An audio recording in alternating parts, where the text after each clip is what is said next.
Hello world, and welcome to Right On.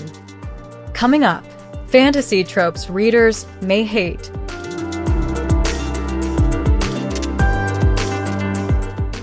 A while back, booktuber Merphy Napier presented 13 fantasy tropes readers may hate. Tropes so heinous, readers can't just put the novel down, they want to burn it. Or do they? Are these 13 tropes still toxic to a story? Or do some remain stalwarts of the genre? Do they apply to all genres and not just fantasy? Let's go. Stupid mistakes. The one where the protagonist makes a mistake so fundamentally dumb, the reader shouts abuse at the page. Normally committed for plot reasons, it reduces the main character to the level of the village idiot, undeserving of our empathy, sympathy, or time.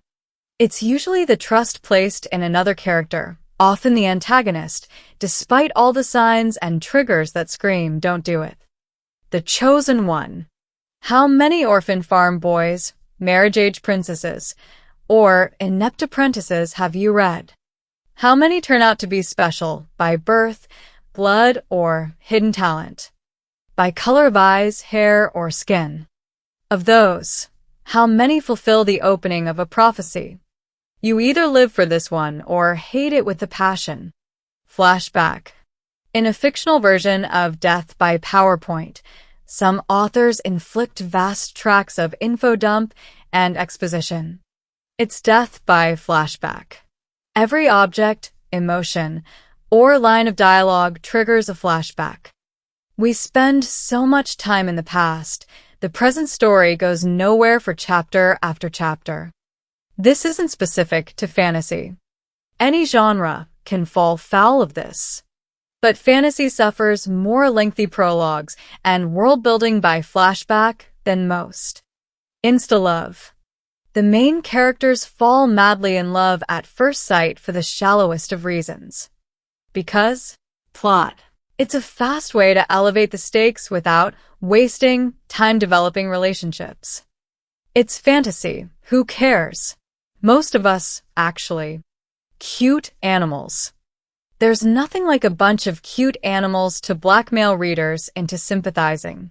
From Brer Rabbit to Reaper Cheep, a diminutive, furry, chipper, and talkative critter is guaranteed to elicit oohs and ahs from readers. Unless they recognize this blatant heartstring tugging for what it is. The Spellzinger series. Say no more. Love triangles. Whole decades of fantasy writing are plastered with love triangles. Trope or cliché? Do you choose Team Edward or Team Jacob? Team Tamlin or Team Rhysand? Well, neither. Because bad love triangles abound, and it's pretty clear from the start that one of those two boys is a loser, a jackass, or both. Miscommunication. If only characters would stop and talk to each other coherently, in complete sentences, and finish their conversations. But no, it seems no one in literature can express anything complete or truthful without some sham plot point getting in the way. Introversion, self-doubt, or serial interruption, no one takes the time to clear the air and thrash out what they actually mean. Or ask a direct question for a direct answer. This isn't just fantasy, either. Jane Austen built every single novel on it, including Pride and Prejudice. You're welcome. Everybody lives. In fantasy, the stakes are always life and death. How disappointing that so many pull off miraculous escapes and recoveries.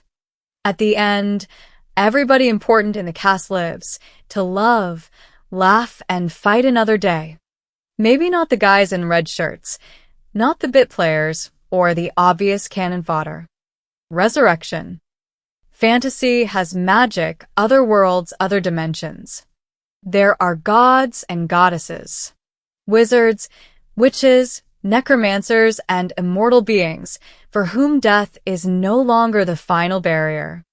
There's no guarantee that any character will stay dead.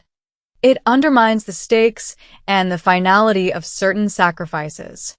But authors argue, resurrection is a staple of fantasy stories since ancient times. The sign of true worthiness or of true villainy. The righteous man returns as a reward. The embodiment of evil returns as the ever-present threat to peace and harmony. Horror and sci-fi are no strangers to resurrection in its many forms. All talk, no action. Readers like fantasy for that special kind of conflict. Armed combat, magical battles, questing, flying, trekking. Travel to far-off lands, meet new and dangerous people or creatures. They try to kill you, you try to kill them. 7 chapters of walking across the dead marshes, all the while longing for a potato? Not so enticing. And yet, low-stakes cozy fantasy is now a subgenre of its own. Sexual assault. Gone are the days when authors could throw around the R word with abandon. We may finally have moved on from dark tales of gender-based abuse and bad power relationships. This isn't just fantasy, either. This trope stokes the villainy of various antagonists or fuels the transformation arc of too many strong female characters. There are other ways. Casual, unjustified cheating. Call it a new romanticism, call it a new puritanism, but it seems readers no longer like free-lovin', promiscuous characters. Committed relationships are the in thing, which makes 80s revivals like Jilly Cooper's The Rivals all the more mystifying. How many can you count? Merphy's collection is by no means complete. Recall your favorite fantasy story. Can you count how many of these tropes appear in it?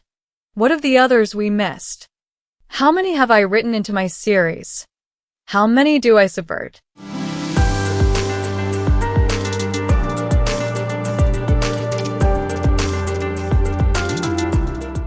Thanks for stopping by. You can like and subscribe to the channel, or go to robincatling.com.